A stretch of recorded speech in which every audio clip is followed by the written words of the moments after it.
Welcome to the Way Forward Live. I'm your host, Neil Tricarico, and the Way Forward Live exists for adults who are carrying unresolved pain who want to find a way forward.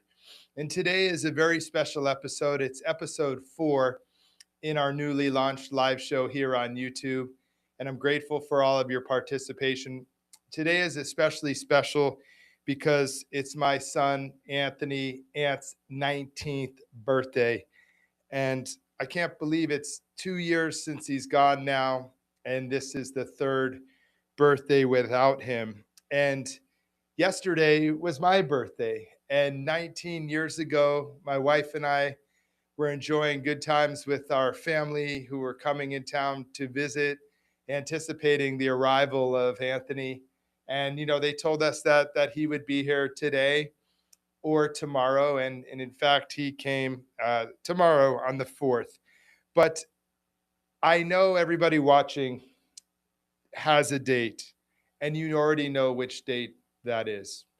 For some, it may be, well, it's the date of the loss, right? The date of your loss or that trauma or that experience that you had that blew your world as you knew it to bits and opened up this possibility that brings us here together for this way forward. So everybody already has a date. You know which one it is. And today's episode is really looking at, since I'm going through this lived experience of an anniversary.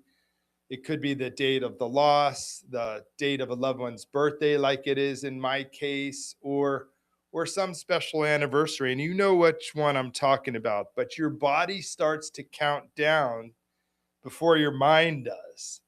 And it's so fascinating because, like I shared, this is the third birthday without Aunt, though it's 2 years, if that makes sense. So Aunt ultimately passed May 25th. His first birthday in heaven was August 4th, which was the day of his celebration of life. And while we celebrated his birthday at that experience, the real experience was the celebration of his life. And then last year, you know, what crept in for me was what I would call two bad options, right? One is pretend it isn't happening and stay busy. And then the other is make it a monument, then grade yourself on surviving it. Right. So I fell into that escapism. And, you know, whatever move you make is the right move because you're grieving. And for that first birthday, really without him, I chose to not be here for it. It really felt like too much, and I was also blessed that my dear friend Craig took me to the 60th anniversary of the Grateful Dead, and that was a tremendous weekend in San Francisco, um, and celebrated me a bit. But really, really, I just kind of ejected from it, but both are the same move, right? So whether you're going to escape and pretend it's not happening, or you're going to make it a monument and put so much pressure on the day and then grade yourself for how you did, both of those options are managing the day instead of being in it. And that's the lie that time was supposed to fix. But you may have come to know and come to learn, like I am this week, that that date never stops mattering, and you're not behind schedule at all. And whether you decide to skip it or be fully present, grief is going to find you. And I really would recommend the latter, being present for it, but being open to it. And so here's what I would share with you. For me, the last week has been really, really hard. Like I said, just the anticipation of this date. It's always kind of it has been kind of bittersweet for me because my birthday is the day before. So where in the past I would experience the excitement and the anticipation of 19 years ago and him coming, we're all just kind of on pins and needles because we know the next day is his birthday. And so I had a very difficult time sleeping all week, opted out of different meetings and things, and all of those things are okay. I took really good care of myself this idea of self-care is important. Getting that extra rest that you need, maybe an additional meditation, getting in nature, grounding. But it was a heavy, heavy week. And then I didn't know what to expect.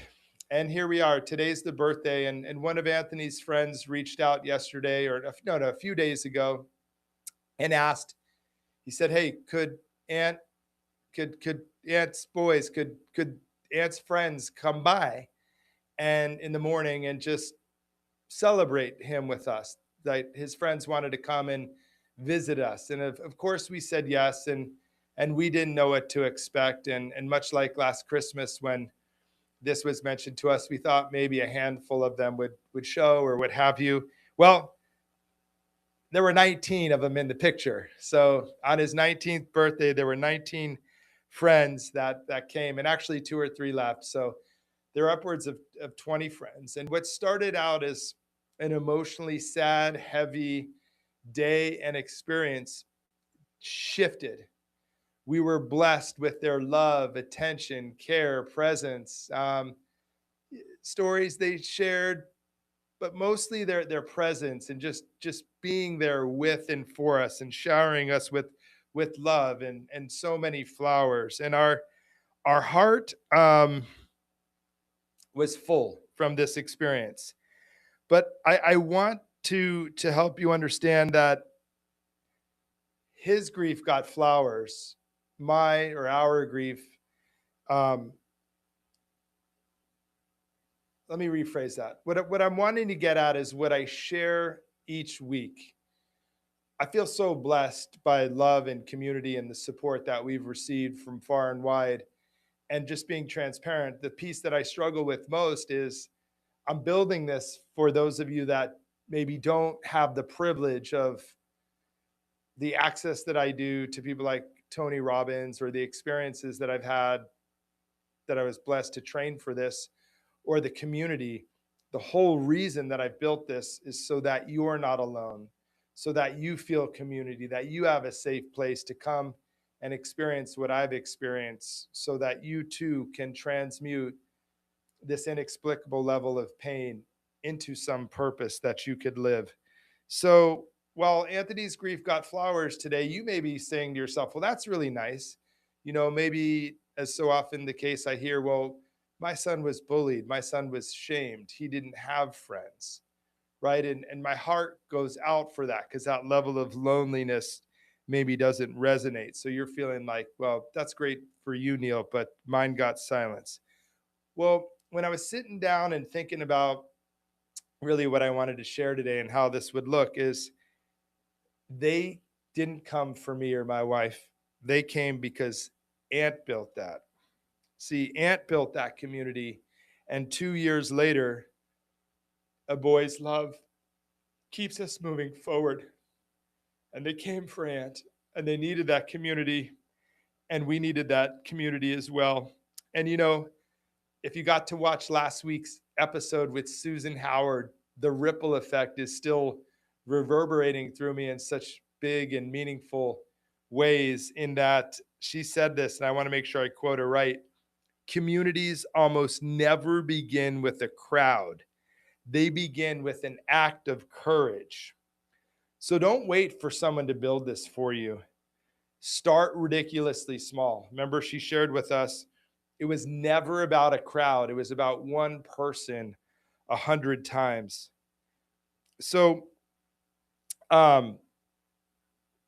I think this is really important. And I want to pause here for a moment, because I really want to piggyback on what Susan was sharing with us last week. Find one person, share courageously with them what you're feeling, what you're going through around the anticipation of this anniversary or this date. Take that one act of courage, find that one person, and communicate with them what you're going through and what you might need from them. Because sometimes even those closest to us, well, they want to serve us and they want to help us in the most profound ways, they struggle to understand why and how. And in a moment here, like we do at the end of every episode, we'll give you a tool or some exercises that you can carry forward with you. And then I also want to keep in mind as you're anticipating the day, or maybe today is the day for you and you're here because you're going through it as well, to keep in mind this idea of both and, right? This is the whole principle or fulcrum of our work together, is that both can be true. Unimaginable levels of pain, trauma take your breath away. So too exists the possibility of unimaginable levels of joy, connection, love, and intimacy. And this idea of both and. So my house was filled with flowers and friends, and now 19 and 20 something's giggling and reminiscing, and my son is dead. Both are true.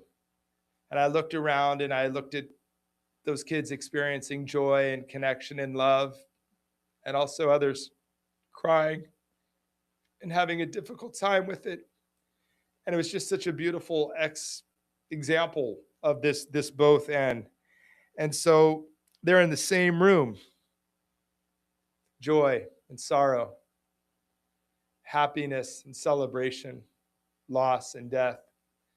And sure, I looked around and said to myself, Anthony would love this.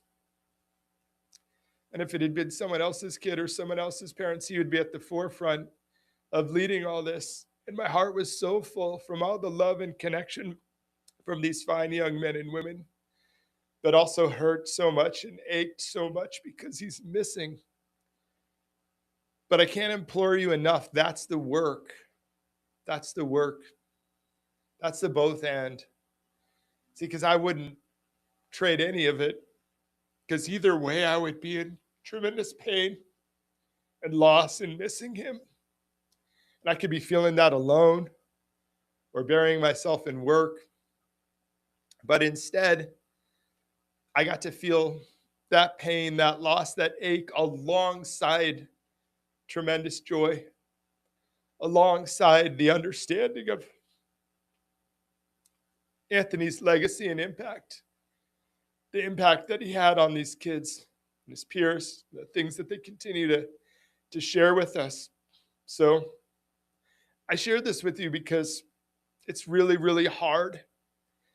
And I've been through the skipping and the checking out and distracting and doing something else and wishing the day away.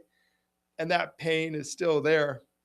But to have the opportunity to experience that both and the joy to see these kids' faces, to be reminded of what he meant to them and how his legacy still lives on, is so rich and so powerful. And I just want to reach through this camera and hug you up and love you up.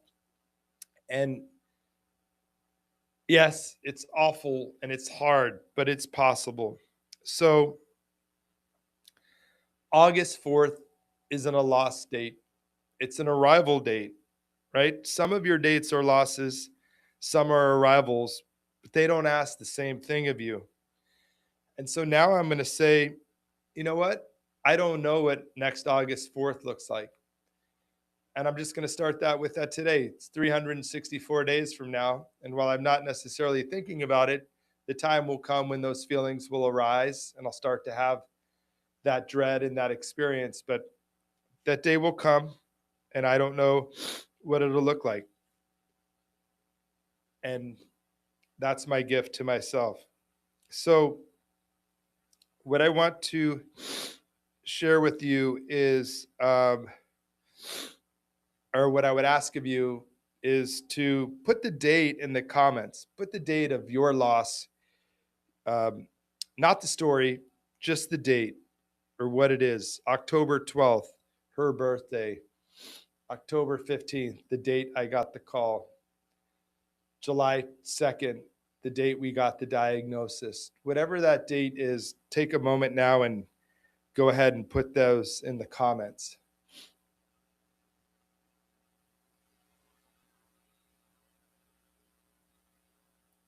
And it's hard for me to see. I know we're on different platforms.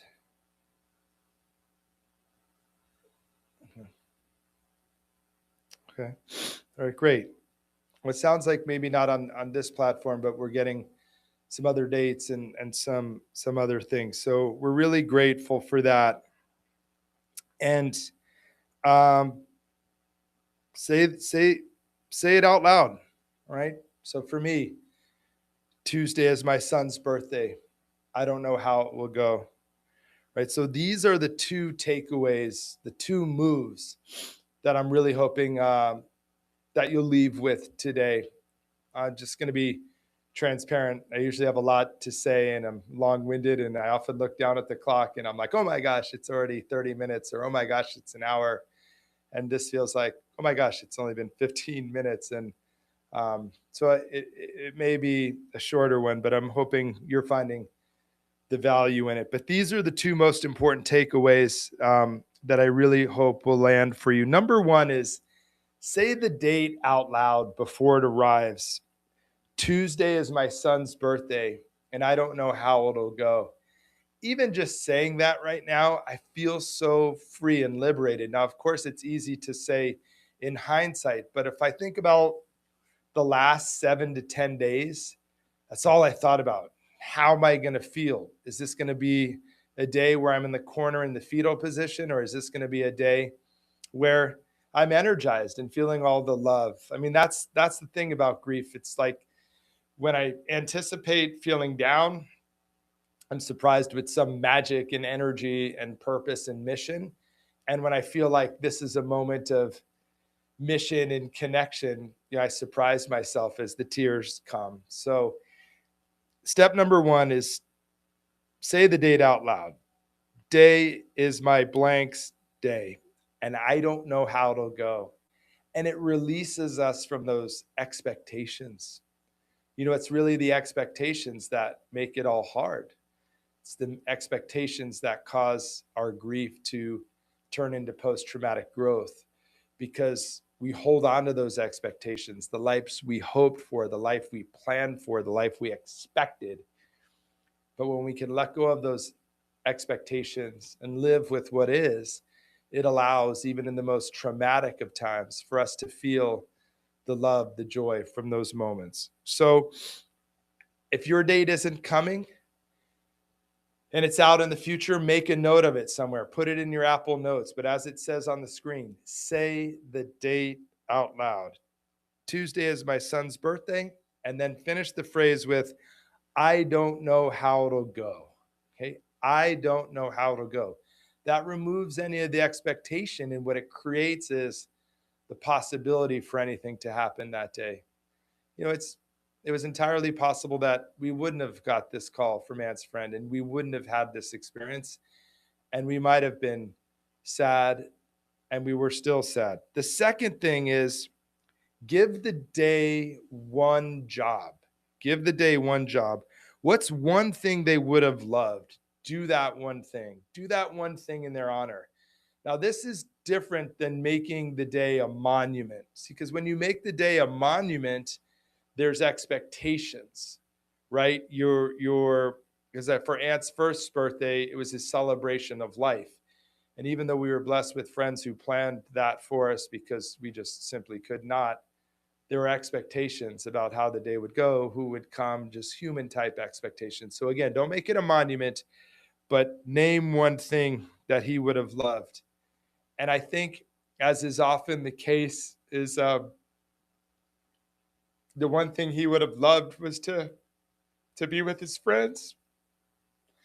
When he left us, he was a teenager after all, and that's what mattered most to him. And today he got that. He got to be with his friends, and we got to be with his friends. But do that. So again, your two takeaways are say the date out loud before it arrives, and then say this phrase, I don't know how it will go.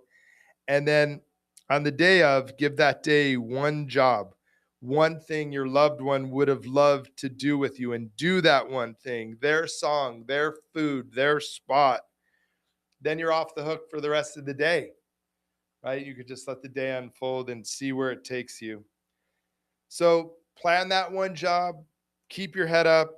I braced for this day carrying something that I didn't know. And what to expect, and it was heavy. But what arrived is something I didn't ask for that was magical and blew my mind. And it might not be the thing you planned that saves the day. And again, I want to come back to any of you that are sitting in this room and looking at this and saying, "Gosh, that's really nice for you, but I don't have anyone. I'm not getting that call from my loved one's friend or family or anything like that." And this is where that courage comes in. This is where what Susan Howard taught us last week is most important. Reach out to one person. Again, if you're expecting to hear from someone or you're hoping to hear from someone, that creates pressure. So if you're going to name that one thing that you're going to do in their honor, also name one person that you're going to reach out to and share how you feel, because that more than anything creates the opportunity for the experience to evolve. And I go all the way back to what we were sharing in episode 1. What's so important now that you've made this decision that you don't want the loss that you're carrying to define the rest of your life, you've got to open your heart. You've got to open your eyes, because the angels are all here around you. Again, those cohorts, new friends, mentors, folks on the path that will light the way for you will show up. And many of them even know or have even met yet. But if you're closed off, that experience won't happen for you. So 2 years ago, I almost missed that gift. Last year, I most certainly did, because I was so closed off and decided I was going to escape that day. Now, all that said, I'm hoping that my shared experience relieves you of this opportunity, but I also want to bring about something that Susan Howard also shared last week, is that there is value in suffering. And I was so caught by what she shared. There's value in suffering. And for me, I feel like staying north of suffering is key, but it just clicked for me in this moment. So I'll share with you now. There's value in the suffering. See, I couldn't have done this last year. I needed to not be around for my birthday. It was really my birthday that I choose to eject from. So number one thing to give yourself is grace. If you're not feeling it and this isn't possible for you this anniversary, and you need to, skip this one, do that, but do something in care of yourself. There's value in that suffering. But as you've come to us and you've joined this movement in this way, it's remembering that your wish, your hope, your heart's desire is to carry this pain forward in such a way that it doesn't define you for the rest of your life. It creates the possibility for that purpose, that destiny that's still being written for you. And as we shared in an earlier episode about post-traumatic growth, when your purpose becomes greater than your pain, you'll take action. So all that to say is, whatever comes of the day is the day. Leave open the possibility for that duality of emotions. Yes, it's going to be heavy, rough, difficult. Today was unbearable, and yet at the same time, magical and beautiful, because in some way my heart is open, and these loving kids who wanted to honor Aunt showed up. So remember, the most important thing that I want you to remember tonight is nobody grades you on what you do with that day. Not your family, not the internet, not your friends. Your anniversary, your experiences, your day. And if all you do is get through today, that counts, that matters. So I leave you with this. As we continue on our journey together, we're seeking peace within, and purpose with what comes next. If you've found value in this, whether you're joining us live today, I'm so grateful for your presence, or this is something you're consuming later on video on YouTube or anywhere you get your podcasts like Apple or Spotify, please subscribe and join the Endurant Way Live, the Way Forward Live. We'd love to have you. Our community is growing strong. And as we've learned in the past couple of weeks, it's that community and it's that love and support from one another that lifts us, that carries us when we can't stand alone. So that heart has that opportunity to open. So with that, I wish you a blessed and wonderful day. Thank you for joining me on this most sacred day. And we'll see you next Tuesday for the Way Forward Live.